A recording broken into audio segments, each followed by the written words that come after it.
How you doing? Good. How you doing? Doing well.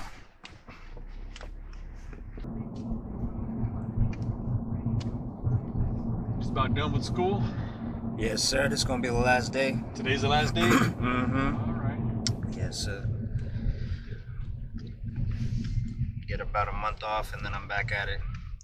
Is it year round? Pretty much.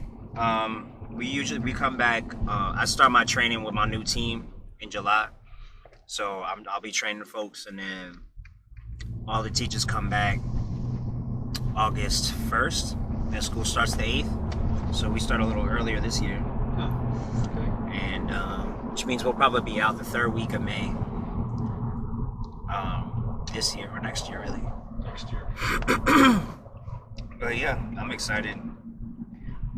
It's been a long year, so. It's always a long year dealing with all the guys. I don't know how you do it. I couldn't do it. It's all God, really. Yeah. He called me back to it, and there's no running away from my purpose. He equips me with the strength to get through it, honestly. The wisdom and the patience. Yeah, I'd be fired for.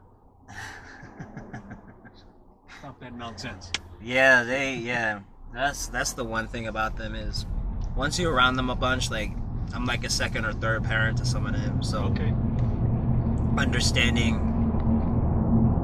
where the line of respect is and how my classrooms run. Like I'm no nonsense, but I'm having fun with you too.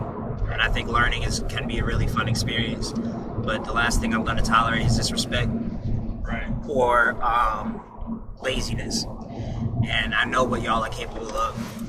Right. There's only so much I can do. So I do what I can in the classroom, and from there, it's I try to instill the best skills that I can, spend time with them, listen to them, and make sure that they well equipped. What's the biggest challenge you find?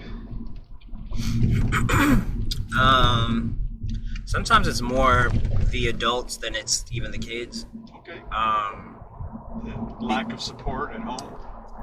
Either whether it's the parents or whether it's the other teachers I'm working with or the administration and team that I'm working with, adults tend to have, depending on their position, depending on their tenure and all that different stuff, they come in with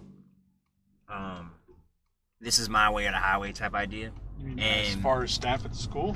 yeah, when it comes to collaboration, when it comes to organization, everybody's different. So it's Right. learning how to collaborate and operate with folks that don't work on the same level as you do or work in a different way. Right. So that's probably the biggest challenge is navigating everybody's different work personalities and learning how to not take things personal. Because it's an emotionally grueling job and to be fighting with your coworkers emotionally, or not even fighting, but like conflicted with them over little things or really feeling about one particular thing can really take away from doing your job, and getting hung up in that isn't what we're there for. Right. So that's probably the hardest part is just navigating those different relationships. Once you do, and once you're like, this is my first year here, and I feel like I've already gotten really acclimated into their system and how we're doing it. How do you think the climate in education is these days, as far as being more adaptive and creative in helping the students learn? I love it. I really do.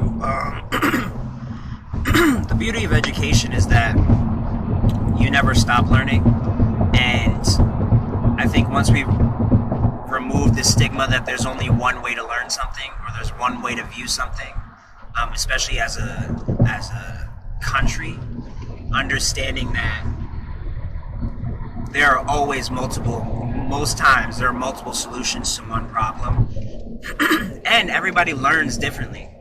You can be a literary learner, a kinesthetic learner. You can be an just only auditory learner, and not forcing one monotone way to teach everybody just because it's effective, I like to see that, the pay to work ratio with teachers isn't high at all. But those that are staying, those that are pushing through, are ones that have hearts to find that creativity and find new ways and connect with their students on different levels so that they can be seen, they can be heard, they're not being left behind or overlooked because of maybe they learn differently, or they might have undiagnosed dyslexia or ADHD or things that affect how they learn. Right. And when we don't take the time to assess that type of stuff, kids get left behind for no reason, or they don't have a high self-confidence in their reading or their themselves because they were told their entire lives that they stupid, or that they don't read well, or and then that gets instilled in a child, and then you have a fully grown adult that can't process anything because of how they were raised or how their education was. And rather than steering people away from education, the want is to have people want to learn. And even going to an institution is wonderful, but learning how to learn for yourself too, doing your own research, understanding what's fact and what's opinion, these different things.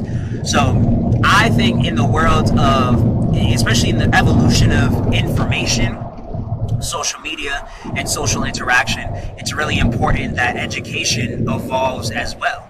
Because the model that was built 150 years ago isn't going to be the same model that works today. We're not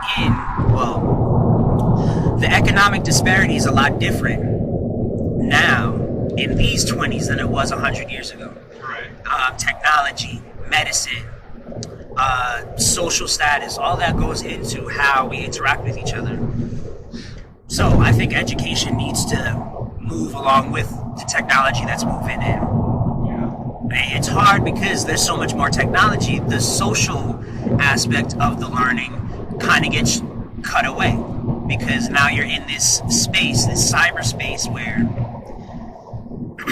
if you don't know how to regulate yourself, your words, what's true and what's not, you can get really sucked into something that doesn't serve you, that isn't going to be upbringing for you. So it's a real balance. It's interesting to see, especially growing up. I'm 26, so I was kind of like the last group of people that learned how to do cursive in school. Okay. I last doing we were right before Common Core kind of hit, where they're teaching more abstract ways of math, or more convoluted ways of doing math. So it's a shift and it's change. So I'm learning. I have to look at my lessons and make sure that I'm even teaching it right according to the standards, according to what the state wants me to do. So it's a process, but yeah. Do you think the ADHD and all that is overdiagnosed? It's just not the kids that have a lot of energy and need to get it out. I believe that it is over and under diagnosed. I think both can be true. I think that so in its own entity, right, the prescribing of medication and overdiagnosing of children has skyrocketed in the last 40 years, 30 years, so much so, especially with this mental health uprising. Now, I'm not a clinical professional. I'm not a medical professional. So I don't know the ins and outs and the nuances of how that's all going into it. But I think that it's important that these conversations are being had, whether it's actual medical attention that they need or mental attention that they need, or if it's really just a behavior thing. I think that it's not being ignored anymore. And that's the most important thing to me, is that we're at least having conversations about it. Right. Because a lot of cases, go like that.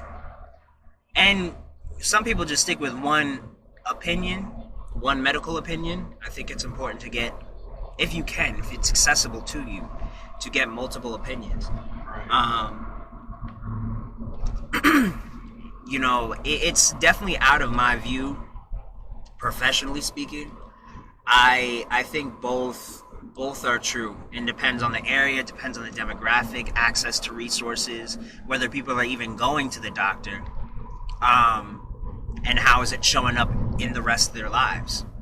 Is it consistent through their work life, their not even work life, but their school life, their family life, their play life?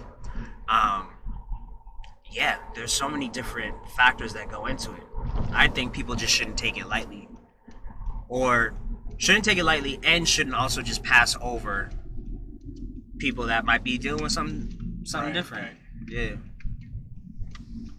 Yeah, the whole, as of late anyway, the mental health aspect of not just education, just society in general has shifted tremendously.